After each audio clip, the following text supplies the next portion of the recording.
नमस्कार दोस्तों, SM education channel में आपका स्वागत है। आज मैं आपको विधानमंडल के बारे में आज हम लोग विधानमंडल के बारे में हम लोग पढ़ेंगे। तो चलिए शुरू करते हैं विधानमंडल के बारे में। विधानमंडल के बारे में हम लोग शुरू करते हैं। अनुच्छेद 168 के अंतर्गत यह कहा गया है कि प्रत्येक राज्य का एक विधानमंडल होगा जो विधानसभा, विधान परिषद और राज्यपाल तीनों से मिलकर बनता है। अभी वर्तमान में जो है निम्नलिखित राज्यों में ही विधान परिषद है, जैसे बिहार में, यूपी में, महाराष्ट्र में, कर्नाटक में, जम्मू कश्मीर में, आंध्र प्रदेश और तेलंगाना। इन सभी राज्यों में जो है विधान परिषद है। आगे देखते हैं। अनुच्छेद 169 के अनुसार विधान परिषद के समापन या सृजन, विधान परिषद का जो समापन या सृजन जो है से संबंधित प्रस्ताव को संबंधित राज्य की विधानसभा के 2/3 बहुमत द्वारा अगर पारित करने के बाद संसद के पास भेजा जाता है, और अगर संसद इसे साधारण बहुमत से पारित कर देती है तो संबंधित राज्य में जो है विधान परिषद का समापन या सृजन हो जाता है। अनुच्छेद 170 विधानसभा में जो है सदस्यों की अधिकतम संख्या कितनी हो सकती है? 500। विधानसभा में सदस्यों की अधिकतम संख्या 500 हो सकती है और न्यूनतम संख्या जो होती है वो 60 हो सकती है। अधिकतम संख्या 500 और न्यूनतम संख्या 60 हो सकती है विधानसभा में। विधान परिषद में सदस्यों की अधिकतम संख्या विधानसभा के सदस्यों की कुल संख्या का 1/3 हो सकता है। ठीक है, विधान परिषद में सदस्यों की जो अधिकतम संख्या है वो विधानसभा के सदस्यों की कुल संख्या का 1/3 हो सकता है। और उसके बाद जो उसका न्यूनतम संख्या जो है वो 40 हो सकता है, 40। न्यूनतम संख्या 40 हो सकता है। भारत के कुछ ऐसे राज्य हैं जहां पर विधानसभा के सदस्यों की संख्या 60 से कम है। भारत में कुछ ऐसे भी राज्य हैं जहां जो विधानसभा के सदस्यों की संख्या जो है वो 60 से कम है। जैसे हो गया हमारा गोवा में 40 है, सिक्किम में 32 है, 32, मणिपुर में 40 है। तो ये है हमारे कुछ ऐसे राज्य हैं। अनुच्छेद 170 विधानसभा के सदस्यों का निर्वाचन, अनुच्छेद 170 के तहत विधानसभा सदस्यों का निर्वाचन जो है वो वयस्क मताधिकार के द्वारा गुप्त मतदान प्रणाली के द्वारा होता है।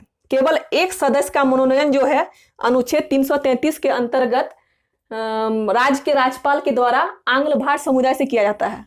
अनुच्छेद 333 के अंतर्गत भारत के राज्यपाल द्वारा आंग्ल भाषी समुदाय से किया जाता है। अगर राज्यपाल को ऐसा लगता है कि इस समुदाय को जो है विधानसभा में समुचित प्रतिनिधित्व प्राप्त नहीं है तब वो ऐसा कर सकता है।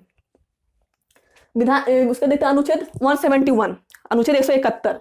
अनुच्छेद 171 के अनुसार विधान परिषद के 1/6 सदस्य का मनोनयन जो है राज्यपाल के द्वारा ऐसे व्यक्तियों में से किया जाता है जिसमें कला, साहित्य, विज्ञान और समाज सेवा तथा सहकारी आंदोलन के क्षेत्र में विशेष अनुभव प्राप्त लोग को, और शेष जो है 5/6 सदस्य का निर्वाचन जो है वो निम्नलिखित तरीके से कर सकता है। और कैसे कर सकता है चलिए हम देखते हैं। पहला जो है वो 1/3 सदस्यों का निर्वाचन राज्य की विधानसभा के सदस्यों द्वारा किया गया। पहला जो वो करेगा वो 1/3 सदस्यों का निर्वाचन जो करेगा वो राज्य के विधानसभा के सदस्यों द्वारा किया जाएगा। 1/3 सदस्य का निर्वाचन जो है राज्य के स्थानीय निकायों के निर्वाचित सदस्यों के द्वारा किया जाता है। 1/3 सदस्यों का जो निर्वाचन है राज्य के स्थानीय निकायों के निर्वाचित सदस्यों के द्वारा किया जाता है। तीसरा, 1/12 सदस्य का जो निर्वाचन है राज्य के हाई स्कूल या इससे उच्च स्तर के शिक्षण संस्थान के ऐसे शिक्षकों द्वारा किया जाता है जिन्हें पिछले 3 वर्षों से राज्य के सरकारी शिक्षण संस्थान में अध्यापन का अनुभव प्राप्त है। जिसको राज्य के सरकारी शिक्षण संस्थान में अध्यापन का जो अनुभव प्राप्त है तो उसको वो सदस्य का निर्वाचन कर सकता है। चौथा देखते हैं, 1/12 सदस्य का जो निर्वाचन है राज्य के ऐसे स्नातक डिग्रीधारी द्वारा किया जाता है जिसके पास कम से कम जो है पिछले 3 वर्षों से स्नातक की डिग्री हो। वो जो करता है 1/12 सदस्य का निर्वाचन जो है राज्य के ऐसे स्नातक डिग्री से धारियों द्वारा किया जाता है जिसके पास जो है कम से कम पिछले 3 वर्षों से स्नातक की डिग्री हो। पिछले 3 वर्ष से उसके पास स्नातक की डिग्री हो। विधानमंडल में अब हम लोग विधानमंडल में विधायी प्रक्रिया के बारे में पढ़ेंगे। तो चलिए देखते हैं। धन विधेयक को छोड़कर किसी विधेयक को विधानमंडल के किसी भी सदन में पेश किया जा सकता है। विधानमंडल के में जो है ना धन विधेयक को छोड़कर किसी भी सदन को विधानमंडल में पेश किया जा सकता है। और देखिए उसका क्या है, एक सदन द्वारा पारित होने के बाद जब हम इसे दूसरे सदन में जब दूसरे सदन भी पारित कर देती है तो इसे दूसरे सदन भी पारित कर देती है तो इसे राज्यपाल के पास सहमति के लिए भेजा जाता है। जब राज्यपाल की सहमति मिलने के बाद ये जो विधेयक है वो कानून बन जाता है, इसलिए इसमें राज्यपाल की सहमति बहुत जरूरी है। इसलिए धन विधेयक को जो है वो धन विधेयक को छोड़कर कोई भी विधेयक जो है वो विधानमंडल के किसी भी सदन में पेश किया जा सकता है, और जब एक सदन उसको पारित कर देता है तो दूसरे सदन भी इसे पारित कर देती है और उसे जो है राज्यपाल के पास भेजा जाता है, और राज्यपाल की सहमति मिलने के बाद जो है विधेयक वो कानून बन जाती है। धन विधेयक को छोड़कर जब किसी विधेयक को विधानसभा द्वारा पारित करने के बाद विधान परिषद में भेजा जाता है। धन विधेयक को छोड़कर जो है जब किसी विधेयक को विधानसभा द्वारा पारित करने के बाद विधान परिषद में भेजा जाता है और विधान परिषद इसे 3 महीने के अंदर पारित नहीं करती है तो इसे विधानसभा द्वारा पुनः विधान परिषद के पास भेजा जाता है। अगर 3 महीने के अंदर वो पारित नहीं करती है तो उसे विधानसभा द्वारा पुनः उसे विधान परिषद के पास भेजा जाता है, और इस बार इसे विधान परिषद 1 महीने के अंदर पारित नहीं करती है तो इसे पारित मान लिया जाता है, और इस बार यदि विधान परिषद उसे 1 महीने के अंदर पारित नहीं करती है तो वो अपने आप पारित मान लिया जाता है। धन विधेयक जो है केवल वो विधानसभा में पेश किया जाता है। धन विधेयक को केवल जो है वो विधानसभा में पेश किया जा सकता है, दूसरे सदन में पेश नहीं किया सकता है। धन विधेयक केवल विधानसभा में ही पेश किया जा सकता है। कोई भी विधेयक धन विधेयक है या नहीं, इसका निर्णय जो है वो विधानसभा का स्पीकर करता है। अब कोई विधेयक कैसा है, धन विधेयक है या नहीं, तो इसका निर्णय कौन करेगा? तो इसका निर्णय जो है वो विधानसभा का स्पीकर करेगा, ये विधेयक धन विधेयक है या कि नहीं है।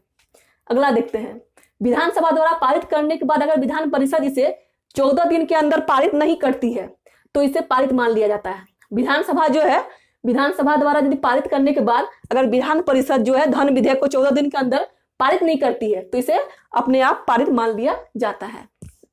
राज्य मंत्री परिषद में मंत्रियों की नियुक्ति जो है विधानसभा और या विधान परिषद दोनों में से किसी भी सदस्यों को किया जा सकता है। राज्य मंत्री परिषद में जो मंत्रियों की नियुक्ति जो होती है वो विधानसभा या विधान परिषद के दोनों में से किसी भी सदस्यों के द्वारा किया जा सकता है।